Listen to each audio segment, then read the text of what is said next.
After this letter has been read to you, see that it is also read in the church of Laodiceans, and that you in turn read the letter from Laodicea. Thank you very much. Thank you. Letters. We're talking about letters today.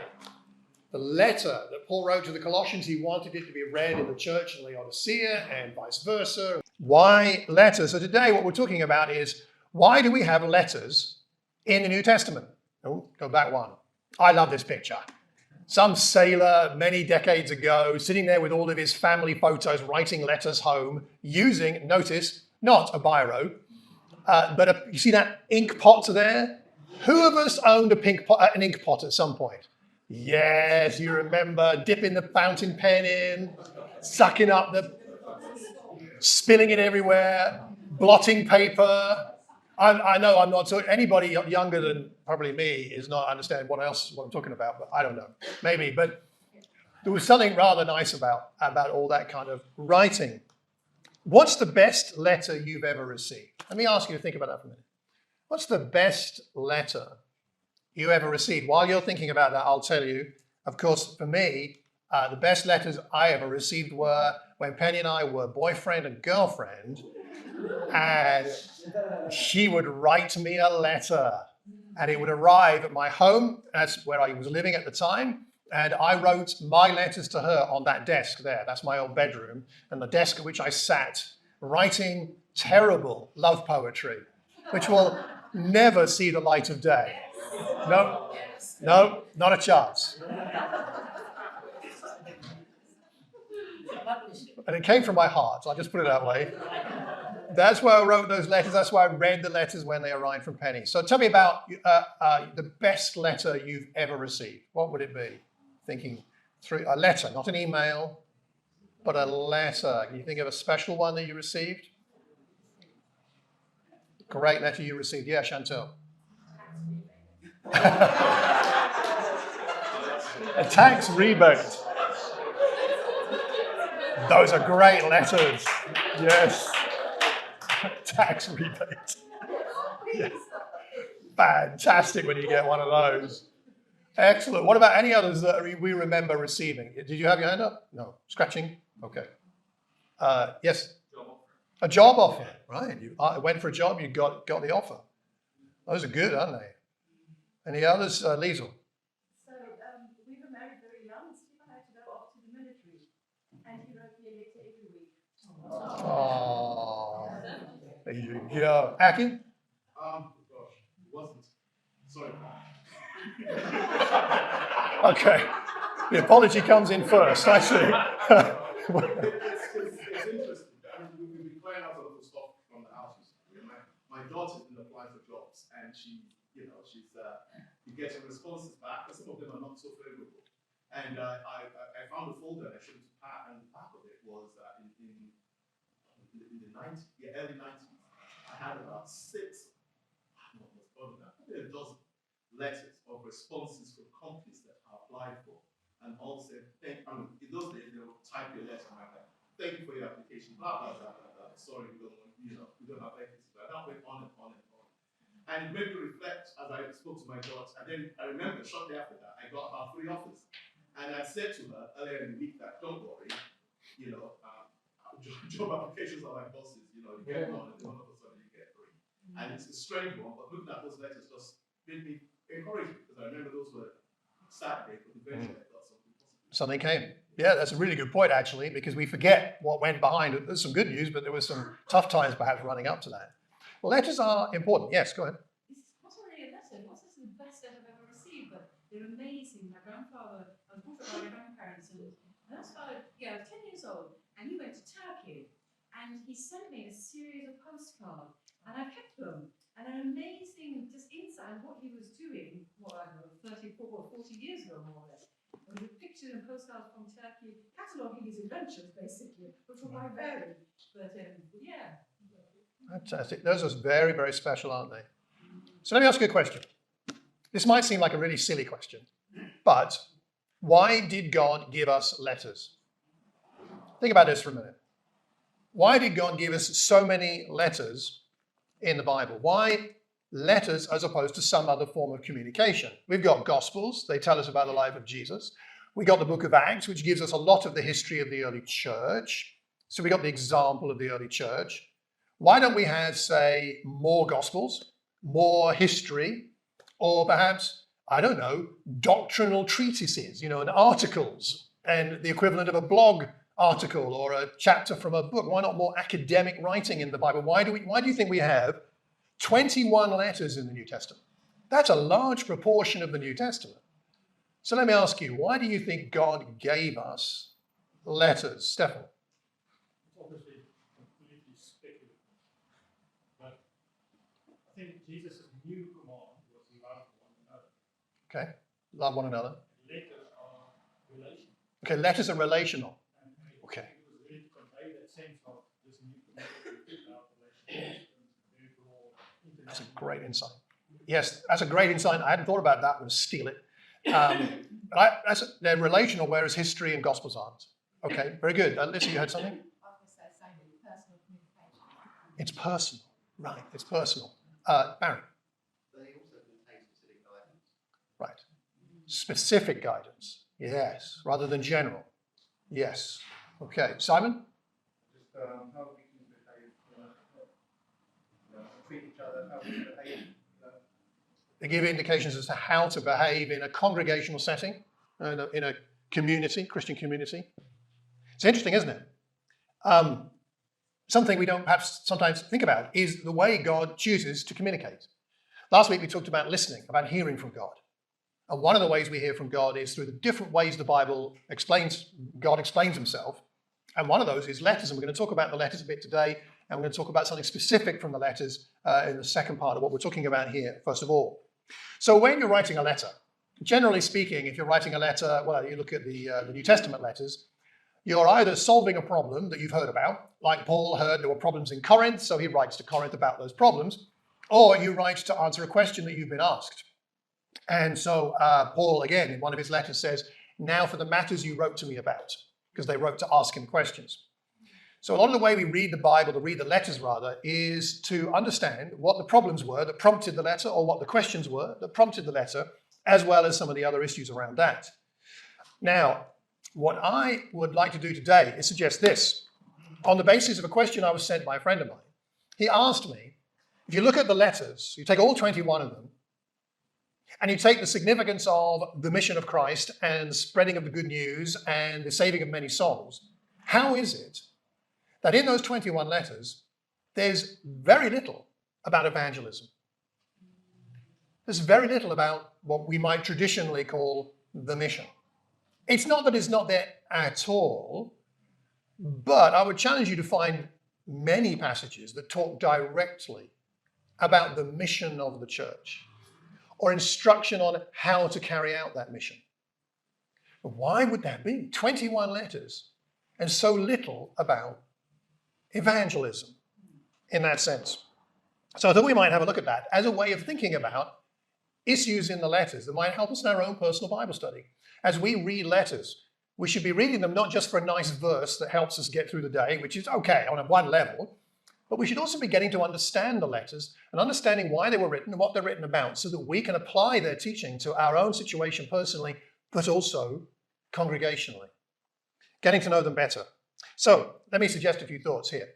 First of all, though, we should say that, of course, evangelism, if you like, the mission was very important to Jesus. He said in Mark 1, let's go to the nearby villages, let's move on because I want to preach there because that is why I have come. I have come to spread the word and to teach people.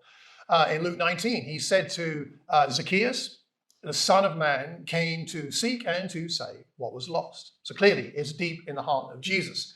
In Matthew 28, he said, go and make disciples of all the nations. So he was expecting them, instructing and expecting them to go and tell others the good news of the gospel, of course. In the early church, we see that the activity of evangelism was not something restricted to a few people. It wasn't just the apostles or a few people that were particularly gifted. We find the early church in Acts 8 is scattered. Stephen has been killed, and Saul starts to try and destroy the church, going from house to house, dragging off Christians. But it says in verse 5 there, those who had been scattered preach the word wherever they went. So we see that the DNA of the early church, something deep inside every Christian, was a desire to tell others about Jesus. So it's there in the activity of Jesus. It's there in the activity of the church. Similarly, in Acts chapter 11, some people went to Cyprus and Cyrene, from there, went to Antioch and began to speak to Greeks, in other words, Gentiles, telling them the good news about Jesus. That hadn't been done before in that way. No one was instructing them to do it. No one sent them on a missionary journey. They weren't prayed over and sent out. They just traveled and thought, here are some Gentiles. Let's tell them about Jesus. We don't even know the names of these people. They weren't prominent leaders in the church with names that have been recorded. So again, it's just there in the DNA of the early church. So why is it not so much talked about in the letters?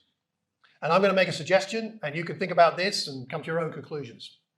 But I think the reason why it's not mentioned in the letters is simply because they fully understood the significance of talking about their faith with people anyway. And the way that they did that was not so much by telling people, although that's perfectly legitimate, but the way they did that was simply by applying what they knew about Jesus to their personal lives and living in such a way that they stood out. They just stood out. And if you stand out, you don't have to tell people you're a Christian. You might need to answer some questions, but you stand out. If you stand out, then people will notice.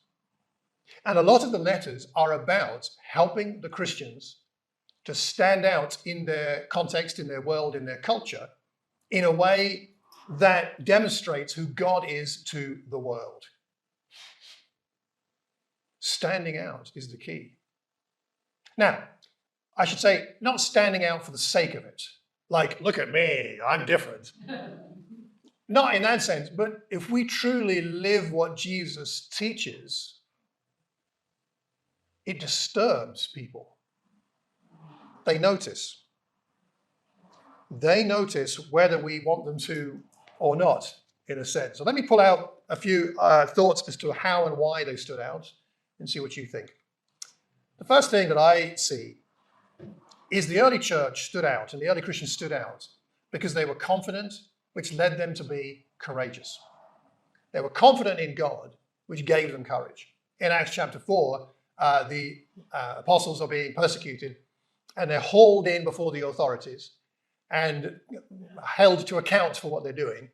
And it says, when they saw the courage of Peter and John and realized that they were unschooled, ordinary men, they were astonished. And they took note that these men had been with Jesus. Peter and John and the other apostles were ordinary men in the same sense that we're ordinary. I mean, that doesn't mean they weren't educated, but it means more they hadn't been trained by a recognized rabbi. They didn't have any prominence in society at the time. Like most of us don't have much prominence in society. We're not on the front page of the newspaper, probably, thankfully, actually. So they were ordinary in that sense, but they stood out because they lived boldly. They lived courageously. They'd been with Jesus. That rubbed off on them, so they lived like he lived. And I think that's one of the key reasons why in so many of the letters we get instructions about who Jesus is. Almost all the letters have more about Jesus than anything else. Read through Philippians, read through Galatians, read through Colossians and Ephesians, and get your image of who Jesus is refreshed. Read Hebrews and be stunned and astonished at how amazing Jesus is. And when we stop standing out, when we stop being amazed by Jesus and thrilled about him and emboldened by him. It's one of the reasons we need our personal times of quiet with God. We need our devotional times with God. We need our own personal convictions from our own personal Bible study, because that's how we get connected with Jesus, which gives us courage, gives us confidence in him so that we can withstand persecution and opposition and difficulty, and helps us be courageous despite whatever else is going on. The motto of Watford is Audentior in the Latin, which means be bold. That's the Watford town motto.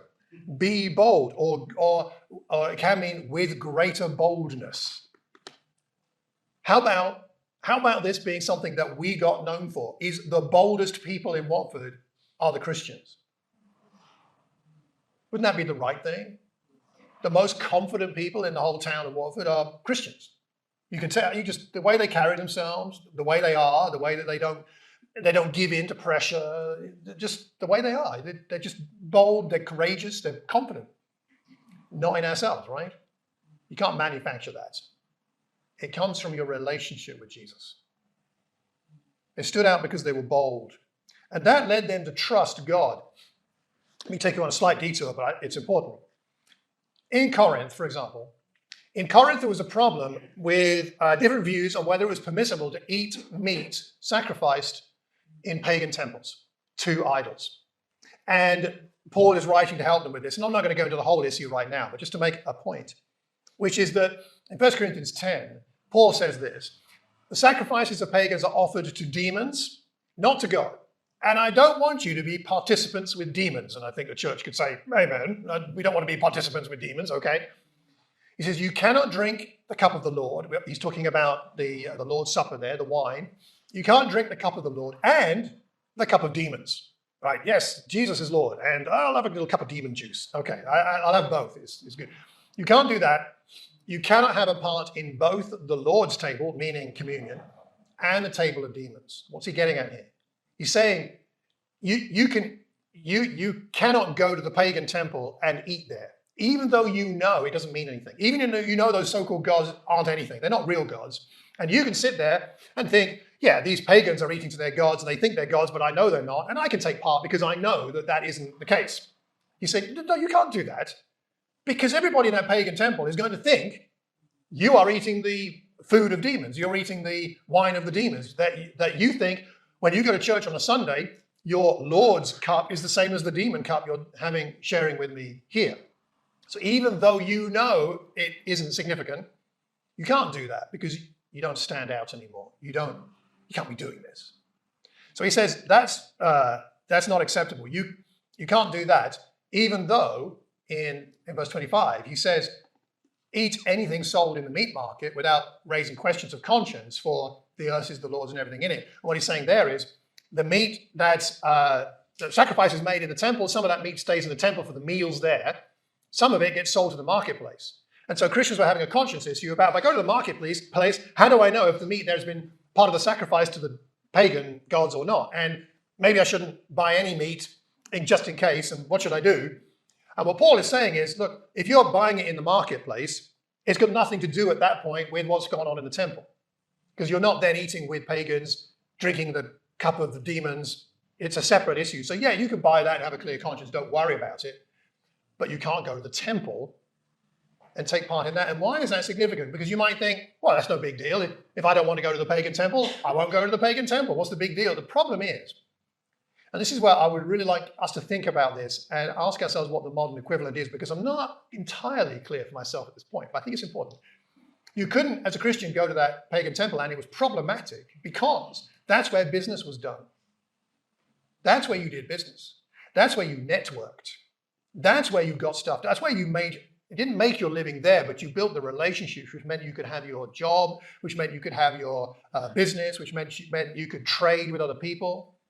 And so if you didn't go there, you were financially significantly disadvantaged, and it was noticed that you weren't there. Everybody else in your society, in your street, in your area would know if you didn't go. They'd be like, she's the odd one out. She's the weirdo that doesn't go to the pagan temple. And you might find it difficult to get trade, to get business going. People wouldn't trade with you because, well, if you don't go to the temple, you're not one of us. I'm not going to deal with you. It caused a significant amount of problems for the Christians in the early church that they didn't go to the pagan temples. It was tempting for them to do so. Later in Revelation, Jesus says this to one of the churches: I have this against you. There are some among you who hold to the teaching of Balaam. This is about Old Testament.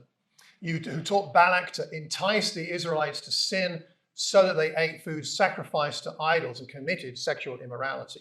And that's an Old Testament scenario that happened. He's saying this is what's kind of happening now in your church, where you have people saying, rationalizing, no, you can go to the pagan temple. You can eat that food sacrificed to idols in the temple. You can do it because you know it doesn't really mean anything. And Jesus is saying to that church, no, you can't do that. You need to not participate in that. In particular, at those festivals and those meals in the pagan temples as well, there was a lot of sexual immorality. Based on the Roman way of doing meals, you'd have a symposium, a kind of a talk, and then you'd have a meal afterwards, and the meal would degenerate as more and more wine was drunk, to the point where there'd be all kinds of stuff going on. Women would come in as prostitutes. This is the kind of situation, actually not only women as prostitutes, all kinds of prostitutes would come into that situation. He's saying, no, you can't be doing with that.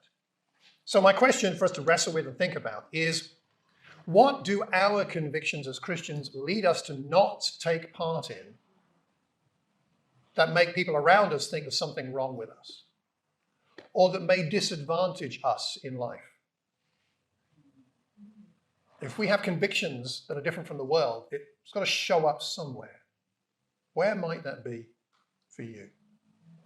So the first thing we see about the early church, and the letters emphasize this, is having confidence in God so that you can live confidently under persecution, and to the extent that you look rather weird in the world because you don't take part in everything else that people do. Have trust and confidence in God. But the second thing is this. It's the emphasis on love, loving one another. John 13:34, a new command I give you, love one another. As I've loved you, so you must love one another.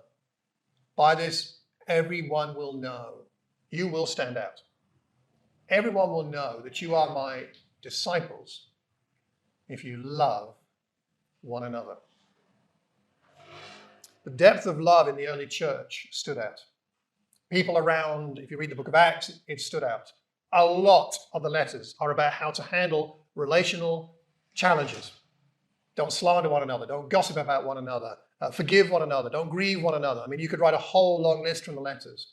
Because Christian life, whilst not complicated, is hard. Maybe not so hard if you're on your own and having a church of one.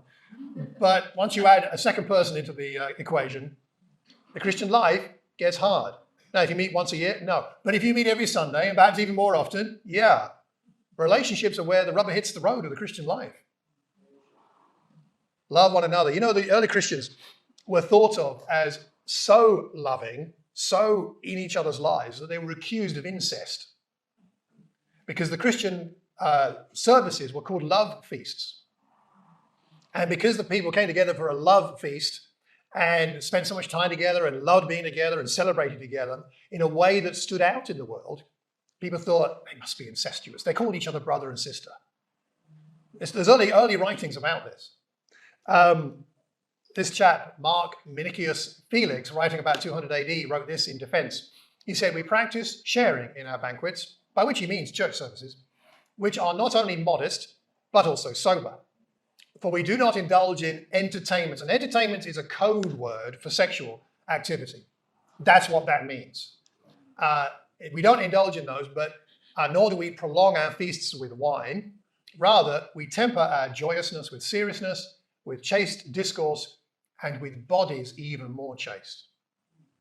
He wrote that in defense of the church around that time, because the love of the Christians for each other was so intense that it looked weird to the people around, even to the point where they thought they must be incestuous. That's the kind of love we're talking about. Excuse me. I'm off the antihistamines from my throat, which means the hay fever is back. Oh, well. Can I encourage us to think about hospitality, just as a thought? I know the women talked about this recently, and I think this area is something we've got to grow in, because COVID separated us so much. We got used to not being hospitable.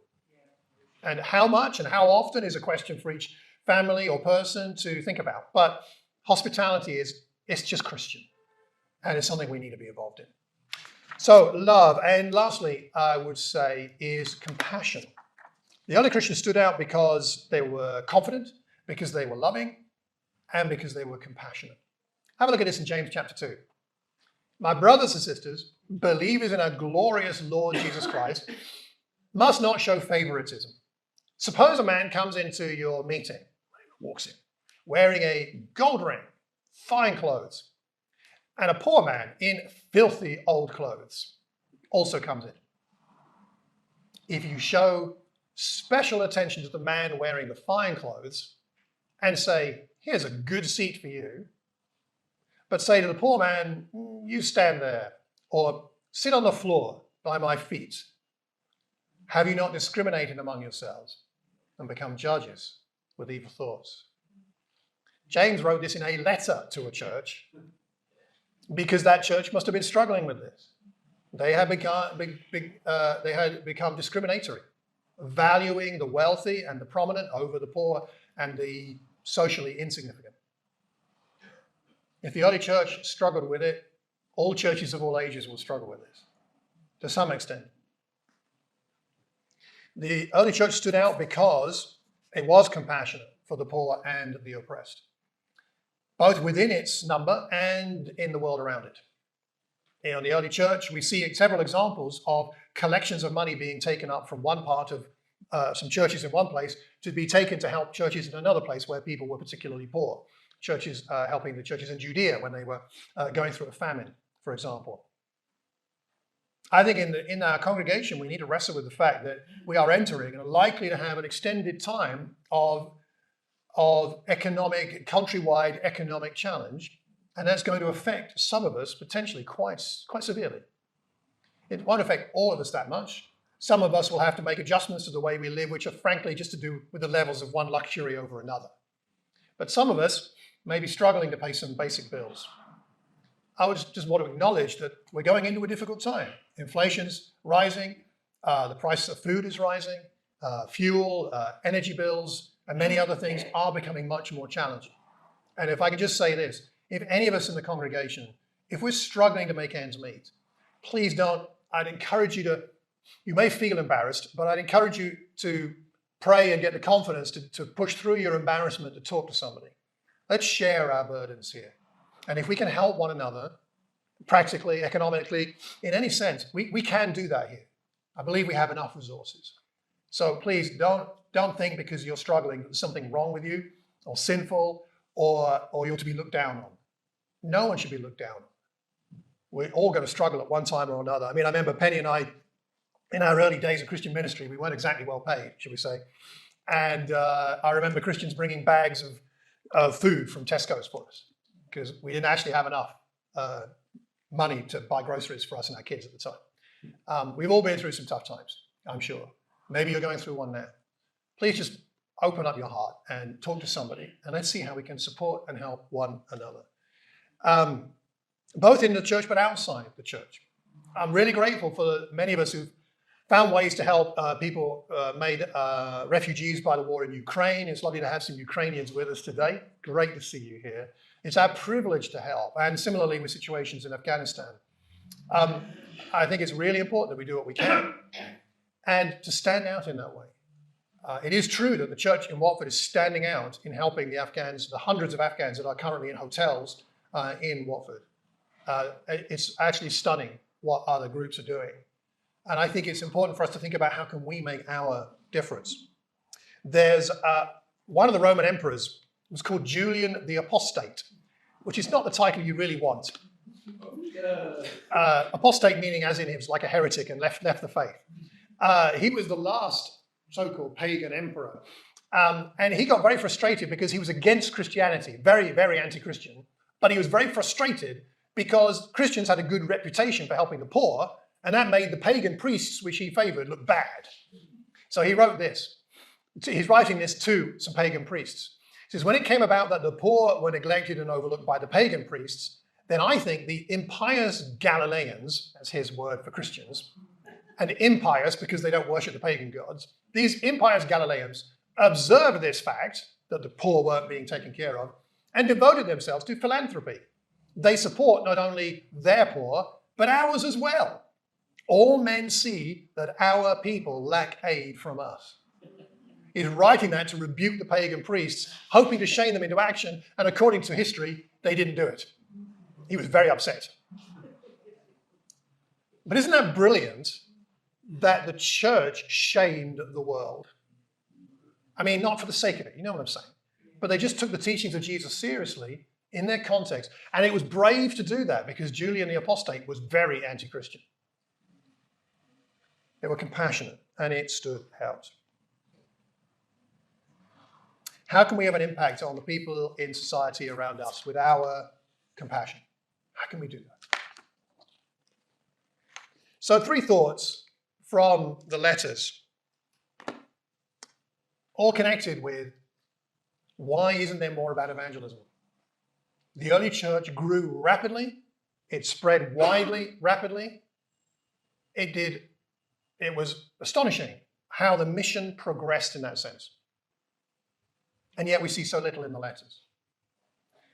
And I think it's because the letter writers, and basically the Holy Spirit, of course, behind those letter writers, but people like Peter and Paul and James and John and others who wrote those letters, they understood that if they could help Christians be focused on God, have a big picture of Jesus, be inspired by Jesus, and to truly live what they believed with confidence in God, trusting Him, even if it meant making decisions that were financially disadvantageous, even if it meant being so loving that people thought they were weird, even if it meant taking care of other people's poor as well as their own, to the point where the world would notice and think that was strange and complain to other people, that if they could help the Christians to do that, then the mission would take care of itself. Is it good for us to directly talk to people about Jesus? Of course it is. That's a good thing to do. But is that the main way most of us are going to have an impact evangelistically in this world? No. It's the way we live. Some things to think about from this letter, or the letters, and thinking about the letters today. Which of these 3 areas of confidence in God and love and compassion, which of those 3 might God be asking us to pay attention to? Perhaps there's one more than the others. Or which of the 3 might God be asking you personally to pay more attention to? Maybe one of those 3. So in a moment, we're going to take some bread and wine, and we're going to take of the cup of the Lord to remind us of where all of this comes from. Our confidence comes because God sacrificed His Son on the cross. We love like Christ because He loved us. We have compassion on the poor because Christ had compassion on us. And the bread and wine are what remind us of the cost of that, the body and the blood of Jesus Christ. Simon, you're going to come up and pray for us, please?